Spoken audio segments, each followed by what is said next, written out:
So today I'm going to talk about Wi-Fi sensing. So for that I'll be talking about a particular example and use case about Wi-Fi tuned. The name of the system is. So here we are talking about in monitoring engagement in online classes and meetings that I'm sure you must have attended lots of meetings and classes in online settings during COVID times and maybe now also. And we will talk about how can we detect engagement in such settings by using the Wi-Fi signal and also audio signal.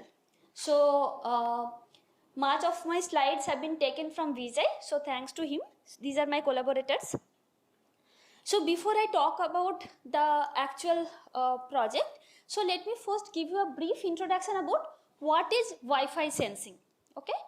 So we understand sensing. Sensing means that there are some phenomenon which is happening in the world and you are using some sensors to detect or to sense that particular environment. Let's say temperature sensor, right? So you want to figure out what is the temperature of this room. There is a temperature sensor. I'm sure the AC has some temperature sensor to know that what temperature it should monitor and so on. Similarly, there could be say other sensors like there might be camera sensor to know that whether the students are sitting here or they are like standing up or they are going out of the room, maybe because of which the AC could be turned off, right? That could be the sensing as it happens in the world that is there. So now what new changes we are talking about? That for any sensing you do, you need a dedicated sensor, right? So whether you talk about temperature sensing, whether you talk about camera sensing, you need a particular sensor to do particular that job. Now this idea came very recently in 5-6 years back, that why do I need an extra sensor to do some of the sensing if I can utilize the omnipresence of Wi-Fi signal which is present in indoor environment. Right? Wi-Fi is omnipresent. There are deployments here. There is access points which are deployed. We are using Wi-Fi for our day-to-day life communication.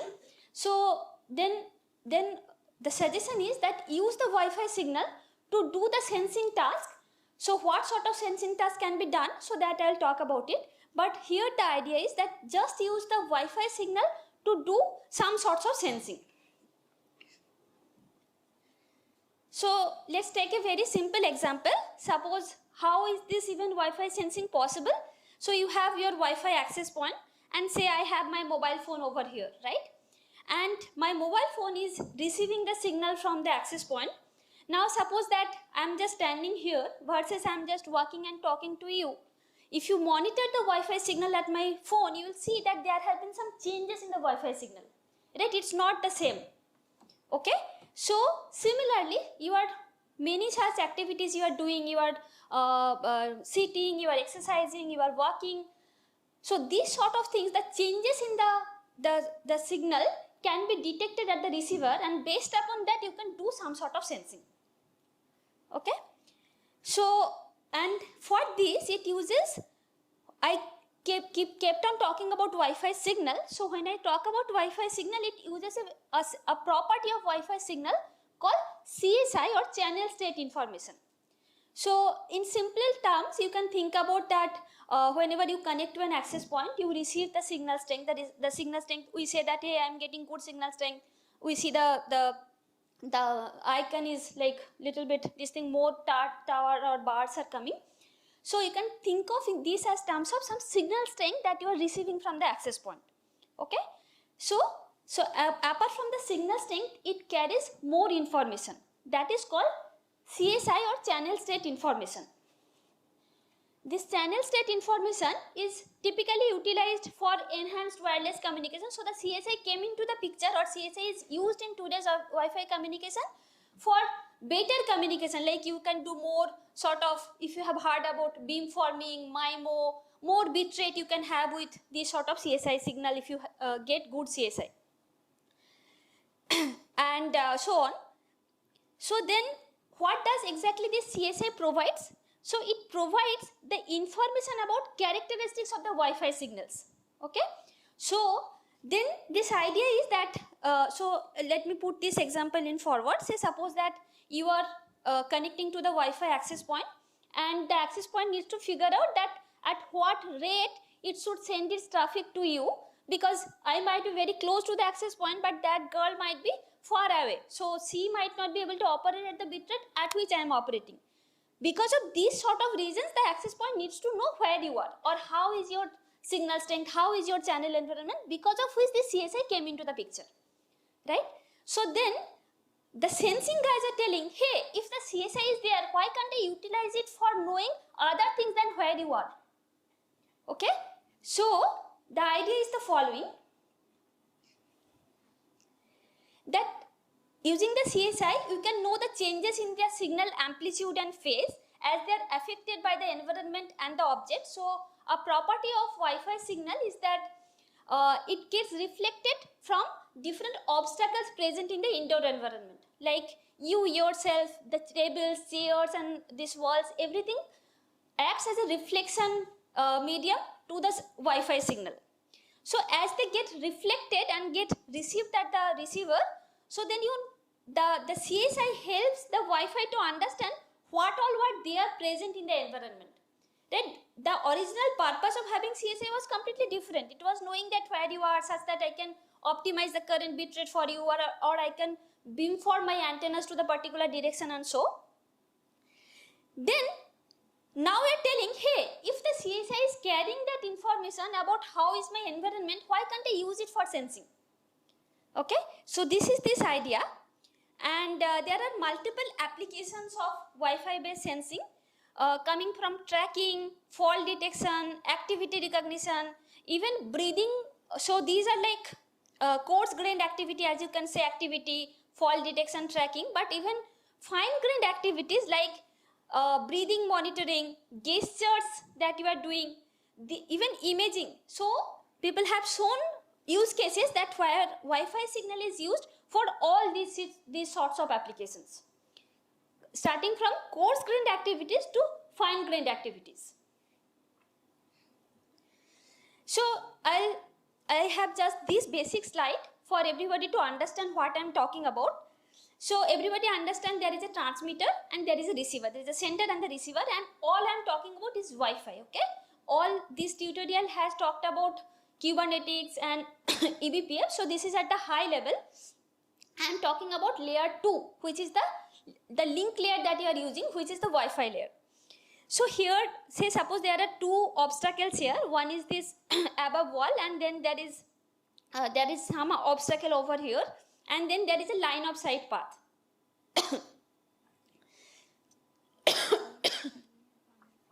As you can see that the receiver receives the signal through multiple paths, and the original signal looks like this, and this is the receiver receives not just one copy but 3 different copies of the same signal.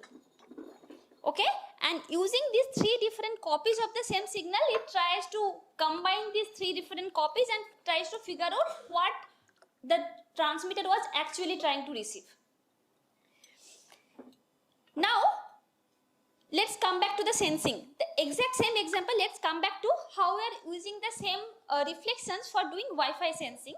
So when we are using, so when you are talking about that we are trying to use this CSI or this Wi-Fi signal as it happens for communication. So there is a TX and there is an RX, and the reflections are coming from the ceiling, from the wall, from the door and so on, and it is being received at the receiver side. Now at the same time, if I put a person here, and now this person, as you can see, acts as an obstacle. Earlier there are no obstacles, all the reflections, all the things that are coming as obstacle were your ceiling, your wall, your floor and so on. Now there is a person who is also present in this between TX and RX, this transmitter and the receiver, and this person also acts as an obstacle. Now if you just give me this signal and tell me, hey, was there any person here? Maybe I don't know. But if you tell me that without this person what was there, and then with the person the signal looks like this, then I can know that yes, there have been some changes. Now if this person just stands up and then starts walking, then this pattern again will be different. Okay, so then the key idea is that not just what is the raw amplitude value or raw phase value, it's the change in the pattern that you are interested about. and that will tell us that what is happening in the physical environment. So that is the crux of Wi-Fi sensing. Please ask questions if you have any questions at this point.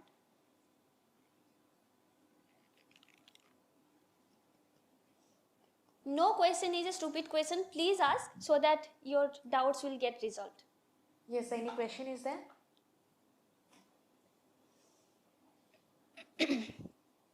All right. So then there are like multiple applications of Wi-Fi sensing, as I said, for human activity recognition, human gesture recognition, person detection, identification, respiration monitoring, and so on. So for doing any Wi-Fi sensing, these are the steps that you have to do. First, you have to collect data set. Okay. So these data sets will be like the particular thing that you want to detect. Similar of that data set you have to collect in a particular physical environment. Then you have to do some sorts of pre-processing, because as you know that Wi-Fi is very noisy in nature, right? So just Vivek walked in, and because of which there have been some changes in the Wi-Fi signal, right? We have to take care of these sort of things. And then after that, you have to do some feature extraction to look for particular features that you are interested about in your application. And then there will be some algorithms and some modeling. So typically the Wi-Fi sensing is moving towards a data-driven sort of architecture, where you collect the data, you train some model out of it, get some output from this. So there has been an orthogonal approach of looking at mathematical modeling of the Wi-Fi sensing, but as more and more complicated sensing that you want to do, like fine-grained monitoring, these sort of things become extremely challenging when you talk about mathematical modeling. And of course, as the Wi-Fi is very much dependent on the environment, so all the things that you do it under this environment, if you go to a different environment, then these sorts of models will fail. Okay, so then you must ensure that all this data collection that you are doing in a robust fashion, you are doing across various environments, various persons, and so on. Then finally you will get some such output. So once again, you do the data collection, you do some labeling. So as part of your tutorial, you will be actually doing all these sort of steps. That's why I'm repeating once again. There is a data collection, you will label the data set, you will do pre-processing and denoising of the data set. Then you will relevant extract features out of the data set. And then you will train the activity recognition model, and finally you will deploy that particular model. So with this, now I am going to talk about the project that I started to begin with, that I want to detect engagement in online classes using Wi-Fi sensing. So I'll put that into perspective first. So why is it important? Because we know that during COVID times and even many a times we attend online meetings, online classes, and it is kind of understood that in online environment we do multitasking. What is multitasking? Like while we attend the meeting, we also maybe sometimes we do positive multitasking. Maybe I am looking at relevant content, whatever is being discussed. Maybe I am talking about Wi-Fi CSI. Somebody is looking at his laptop, that what exactly is CSI. That I will call as positive multitasking. But somebody is looking at phone and checking WhatsApp, I will not say positive multitasking. That is negative multitasking. Right? So, and multitasking is not always bad. Okay, in fact, it is good in some cases. And specifically in online environment, one person cannot be focused on looking at the laptop for all the time, right? So he or she will be doing some multitasking. So our objective is to figure out that while multitasking is present, and then how can I detect in an online meetings or online class whether you are engaged, and what is the usage of that. There could be multiple applications of it. First of all, the teacher, if it is an online class, the teacher can see that most of the students are not attentive a particular portion of the class duration. Maybe that explanation could have been improved. Or from a student perspective, that maybe somebody came at your door at this particular point, and because of which, or maybe some phone call came, right? That's why you got distracted, or you just got distracted for no reason. Right, you would want that maybe automatically it will start a recording the moment you start being distracting, and then it will stop the recording, again you come back. Again, if you have to press a button and this, that, then you rather be engaged, right? So it has to be automated. So all these are like kind of good nice use cases that could have been used. So these I have talked about, that distraction and multitasking are usual in online meetings. And so these are some examples of multitasking. And so we can say that this person is engaged because, see, here also he is not looking at the laptop.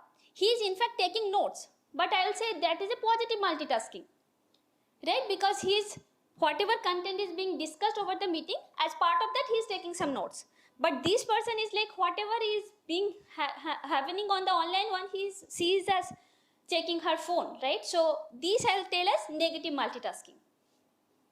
So then our objective here is to figure out that in which part of the meeting or whether you are engaged in the online class or meetings. And as you can see that if you can just want to detect from where you are looking, this is difficult, right? So this brings the next part of the discussion, that what are the problems with existing solutions. So we are not the new to tell that, hey, we need an engagement monitoring system. In fact, there have been ample solutions of engagement monitoring systems. But most of the solutions uses video feed for this sort of engagement monitoring. But video has its own set of challenges that many participants, even during our online classes meetings, we prefer to turn off the video for various reasons. One could be that I don't have a good connectivity, I don't want my video to go, and that's why my meeting will be disrupted, or maybe privacy reasons, right? So it's not only you who are at home, your other family members are there, you don't want for that purpose. Not only that, say suppose the lighting conditions, and many times people take their meetings, classes while sitting on the sofa or lying on the laptop. So these sort of things you don't want to reveal it to the other party, right? So these sort of things are there, and if you tell from tomorrow onwards you have to take all meetings sitting at the laptop, sitting at a chair and table, nobody will attend, right? So you have to give the flexibility to people. If they are familiar that way, let it be. So if you are, while you are lying down and attending the meetings, then your facial occlusion could be there, that maybe the entire face is not coming, right? Or the camera angle might not be at the correct position, or the lighting conditions might not be good. So the objective is to come up with a non-intrusive, ubiquitous, privacy-preserving sensing modality. And who comes to rescue? Wi-Fi. Simple, right? So Wi-Fi sensing using CSI here, so that video, let's not go about it. Then we'll use Wi-Fi for using this sort of sensing. And this is kind of the overall idea of our system. So, so this is the teacher, and this is a student, for example, who is attending online class using his Wi-Fi network. So the teacher is explaining many things, and as part of explanation, he sometimes is giving some comments, he sometimes is asking some questions, and like, if so, your kind of behavior with respect to whatever being covered in the online class or meeting should be in tune with whatever is being discussed. For example, your teacher asked that, hey, did you understand what I said? That time you started taking notes. No, that is not something we are expected to have at that particular time. Maybe you say yes, maybe you say no. Like so you have seen that whenever I am seeing that many people are listening to the talk, they are by default having some head movements. Yes, right? So, or no. Yes, I think so, or they are looking at left and right. So these are all non-verbal cues that we want to take to figure out that what sort of behavioral state you are in, and then whether that state that you are in, whether that matches well with whatever is being covered in that particular online class or meeting. Okay, so this is an example. Say that the teacher is explaining something. So when he explains, you would expect that you will look at the screen. When he gives some comment, then you will probably nod your head or shake your head. Or when he will be doing some questioning, maybe you will nod or you shake, right? Or if you are like looking left, maybe you are talking to your friend, or looking right, or maybe looking up for a long time. Looking up sometimes is also a good sign, right? You are probably thinking about what he said. But the good part is, if you're thinking, you will come back after some time. But if you're totally distracted, you will not come back. Right? So you understand this is a difficult problem to solve. to distinguish between where you are really engaged or you're thinking about it, because there are multitasking. You cannot expect one person to always look at the screen. And looking at the screen, by the way, does not mean that you are engaged. You could be watching YouTube videos also, right? I want to know the set of head movements that you are doing, whether that matches well with whatever is going on. All right. So then what we do? First, we extract that whatever the speaker is telling, the intent of the speaker. Then based on that, we break that entire meeting into smaller segments, which is some 10-second segments we have taken for now. Then we look at the Wi-Fi CSI to look at what sort of head movements you made. So here we are particularly looking at head movements. That what sort of head movements you made during these sort of scenarios, and these head movements could be nodding, could be shaking, could be looking left, right, up and down and so on. And then based on that, we determine that whether you are engaged or not. Okay, I'll stop at this slide for 30 seconds for you to look and ask questions if you have any. Yes.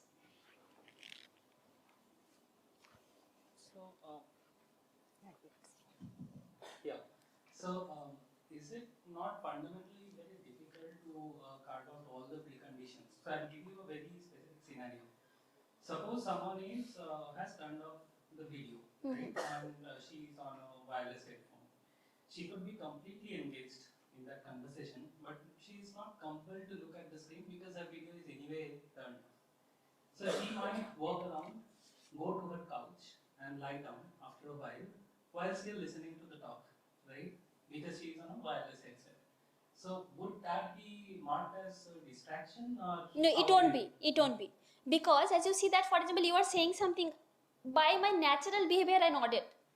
So typically people behave in a natural fashion when they try to, like, even if you are like just walking and you are just lying down, you will make some natural kind of cues that if you are part of that discussion. But for example, I am also listening to a music and that's why I am doing this beating. But then this beating will go on always. Sometimes the teacher asks, look at the screen, I am saying this thing, then you are nodding. That is not coming under this discussion. Okay, right? Understood. I have another question, but I'll let others. Sure. Is there any other question? Yes, please go ahead. You just speak loudly. So my question is that how precise is this Wi-Fi data in the CSI model? So that because you're talking about precise movements of head and precise movement of hands, right? So Wi-Fi, like the amplitude and the phase shift has to be extremely precise for such movements to be detected. So I want to know how precise is this data now currently detected at the router and the user's device? Very good question. First of all, that these head movements, hand movements, I still call it coarse grain movement. These are still easier to detect. Okay, so the system that I'll talk about, there we have used EdgeRouter11N, which uses only 30 subcarriers, and this sort of movements detection is not that difficult. But people are moving towards finger movements. Even that you can do using CSI. And now Wi-Fi is moving towards Wi-Fi 7, which is 320 megahertz of bandwidth. That means you will have lot many subcarriers to detect all these fine grained movements. Yes, please go ahead, Kavya.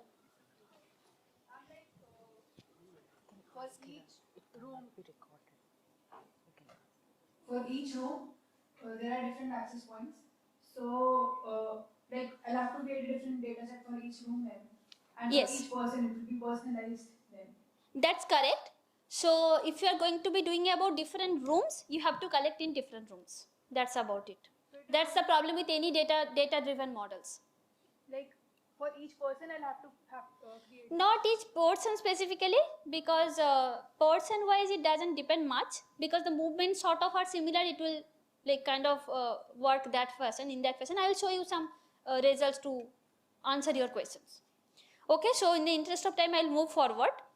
So let's take this the abstraction of the system. So the input to the system is the audio data and the CSI data, and the output of the system is engagement score.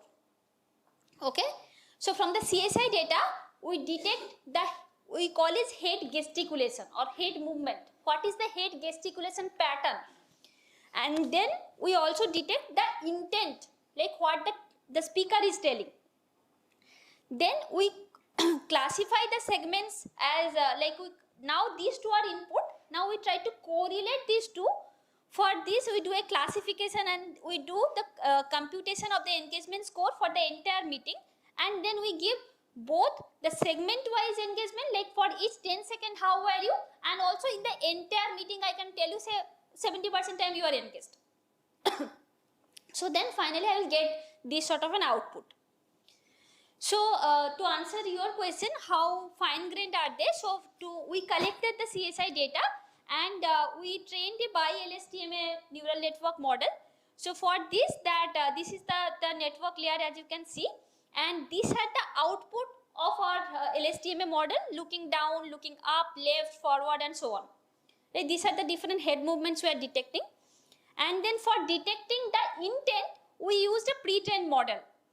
So there is a pre-trained model, we use that pre-trained model and for determining the intent, and this pre-trained model gave pretty decent F1 score and accuracy.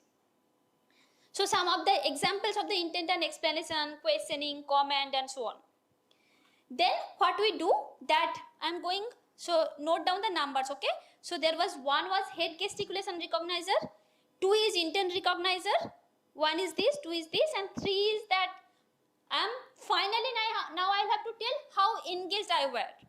So then I break the entire meeting into smaller segments, which I say 10-second segments, from S1 to Sn. Then I cluster these segments based on the listener's head gesticulation patterns, like all the nodings will be in that same cluster, all the looking left will be in the same cluster and so on. And then I recluster them again based on the speaker's intent. So why do I need so? So I need to see that whatever the speaker was saying, say explanation. So for the explanation, how many times I got nodding, how many times I got shaking, how many times I got looking left and right.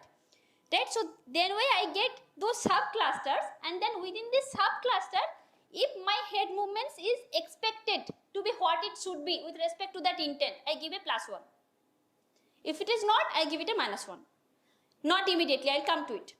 So I am repeating once again, I am breaking the entire meeting into smaller size segments. In each of the segments, I am doing some clustering to put all the head movements which are of similar nature into one cluster.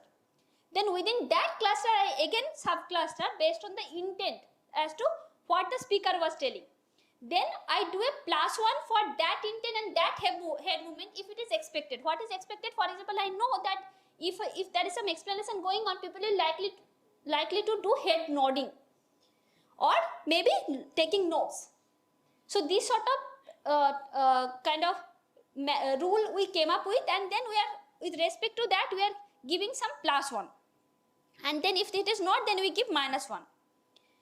Okay, then at the end of the day, what we do, that after scanning each segment, if there is a like expected head movement with respect to what it should have been, I give a +1 as I said. But if it is not, I immediately don't give it a -1. Why? Because we are human being, we cannot be engaged for the entire time being. Just 1 second, 10 second I was just looking at something else, you cannot tell me I am disengaged, right? So I check that whether for next some n number of segments I was completely disengaged. That time I will tell you, no, you are really disengaged. Okay, so that number we figured out that empirically 18 segments worked out to be good. And if you see that percentage of continuous segment engagement was more than 80% or so, and then finally we get an engagement score final, which is engagement score by the total number of segments. And this way I get the engagement score for the entire meeting. Okay, then I am going to talk about the setup. So we used ESP32 Wi-Fi chipset, which is very small 300 rupees Wi-Fi chipset, and we used an 11N standard, which is now pretty old, and we used a channel bandwidth of 40 megahertz, and this gives a total subcarrier of 128, and the sampling rate was 100 CSI per second. That means every second you are getting 100 CSI samples. So I will show you the setup, the picture of the setup. So this laptop is collecting the CSI. This is my, you can see this is my the station, and this is the this ESP is acting as an access point. And then the person who is attending these online meetings is sitting over here between the TX and the RX. And then that way we were collecting all the data set. So by the way, this ESP toolkit has been like publicized over GitHub by this person, and you can just buy this ESP toolkit, collect some data set and do some cool experiments. Okay. Right. So then for our evaluation, we took some 22 participants, out of which 12 were email and 10 were female participants. And then the students, the participants were actually students from IIITD. So 12 were at the graduate level, 3 were at the postgraduate, and some research assistant and some research scholars from our lab. So we informed all the participants about what we are going to do, what is this study about, what is the seating arrangement, and what is the location of their study. So, but we did not tell them that what are we going to do about this study. So we just said that you come here, attend your online class or meeting from here.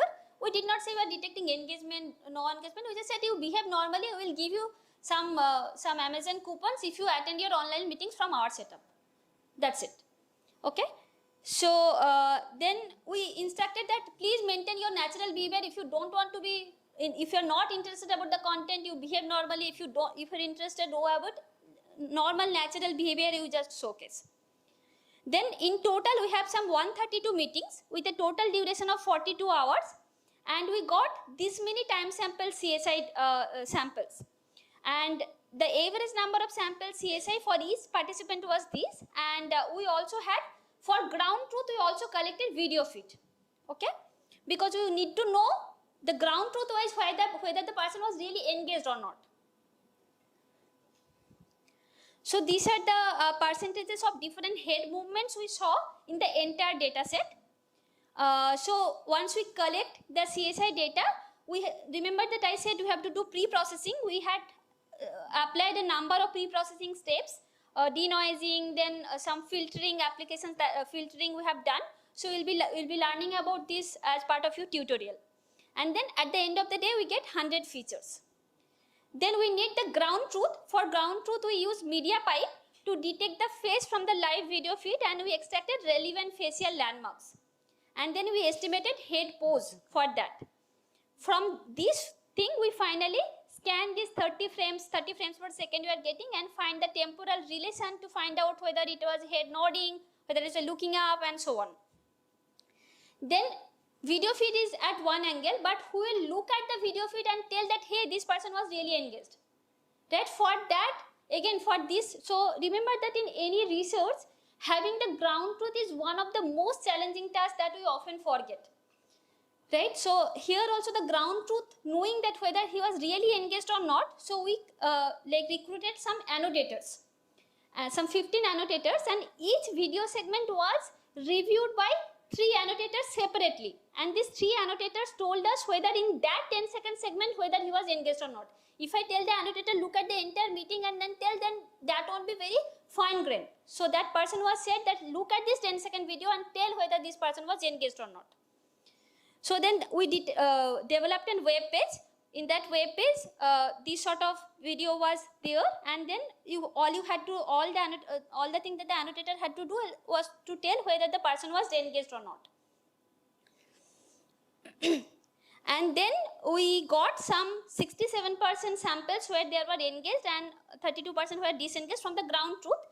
And then always you will find out, as I said, that ground truth is one of the challenging tasks. In fact, we figured out that even out of that, there was disagreement amongst the annotators, right? So whenever there was a disagreement, we had to manually look at the video separately and figure out what was the problem. So finally, we'll do the evaluation. But before I talk about evaluation, how much time do I have? Okay. So maybe I'll take questions after the evaluations. So we ask 3 research questions here. Okay, so I'm trying to tune this talk as to for you guys also to see what is called the research question and what is kind of engineering question sort of. So research question, for example, when you develop a system, right, you want to test that system under different umbrellas, right? You want to figure out that how well that system performs under this environment, that environment. So in our case, say in this location versus that location, as she rightly pointed out, versus this user versus that user, right? So these sort of evaluations are typically expected as part of a system evaluation.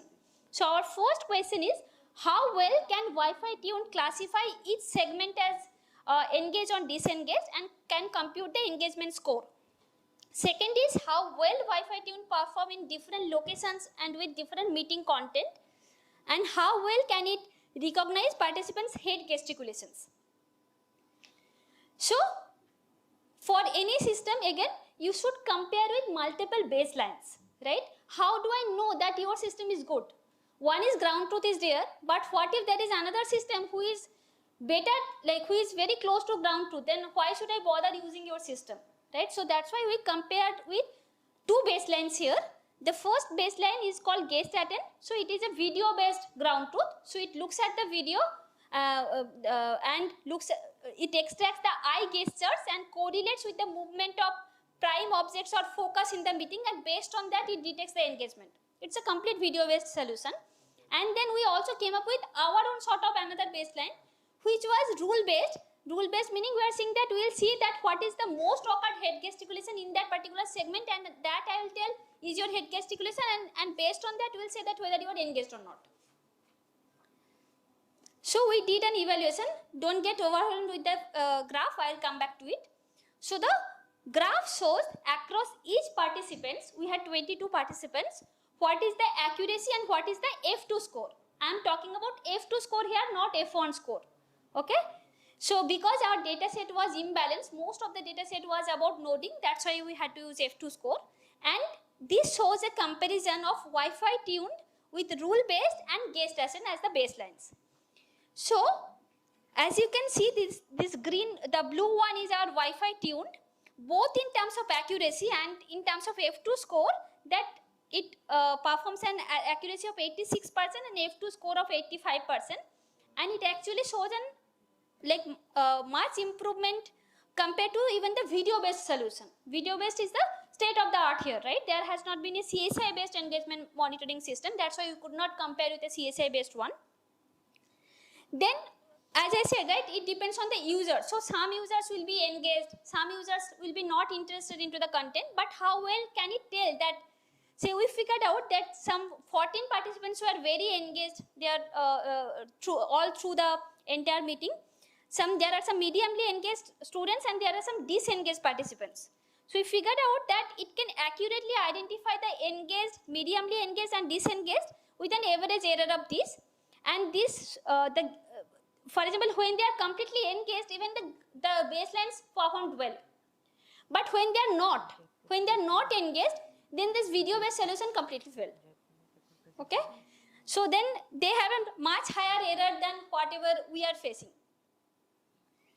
Then we also, the meeting that we had actually scheduled had different types of content. We saw that according to different meeting content, how did it perform, and then we saw that even in one meeting type that our performance was some 80% and this that. So this is the meeting type M2, as you can see here. In fact, our system kind of suffers a bit compared to the other meeting types. Then we looked at the reason for it. We figured out that this meeting type M2 was of some 48-minute duration, and that's why our system could not do much well here. Then this is across locations. We did it across meeting room, 2 labs we have, and in hostel room. And then we saw that in across various locations it did well, but in hostel the accuracy is not that great, because in hostel what the students used to do, they used to lie down also sometimes. So then in those cases our system did not give the best accuracy, but it performed pretty well, of course better than the baseline models. Then so finally the engagement score wise, it shows that people were highly engaged in meeting room and lab, but in their hostel room and this lab too, they are not very engaged. Probably because in meeting room there is nobody, you just sat in the meeting, you are completely engaged, and lab 1 was also almost empty. Lab 2 where there are multiple other persons were present, like they were talking to each other and so on. In hostel room also you were not very engaged. So finally we also see that how well we are able to find out the correct head gesticulation that you are talking about, how well can they perform. We figured out that we are actually having pretty good accuracy of 94% here for detecting the correct head movement that you have. So to summarize, we proposed a multimodal engagement monitoring system, multimodal because we have Wi-Fi CSI and we have Wi-Fi audio. Then we use this Wi-Fi CSI to track and classify the different users' head gesticulations, and then it utilizes the intent of the speaker and correlate the intent with the head gesticulations to figure out how engaged you are, and we evaluated with some 22 participants and some 4 locations and 6 different types of meetings, and it worked pretty well. Okay, having said that, so all this was done where it is a perfect environment. So between TX and RX, it is the only person who is attending the online meeting, he was present. But there could be other sort of realistic deployments where there might be some obstacle, maybe between the TX and RX there is a wall between, and then out like below the wall the person is sitting, right? So then these sort of cases our system might suffer, right? So then this is a continuous research progress that we are doing. So this is like one system we propose, but then we are of course looking at various limitations of this system it has, and then we are seeing that what sort of optimization can we make to improve performance of the system across various locations, various real obstacle types and environment and so on. Okay, with that I end my talk, and now I'm open to questions, please.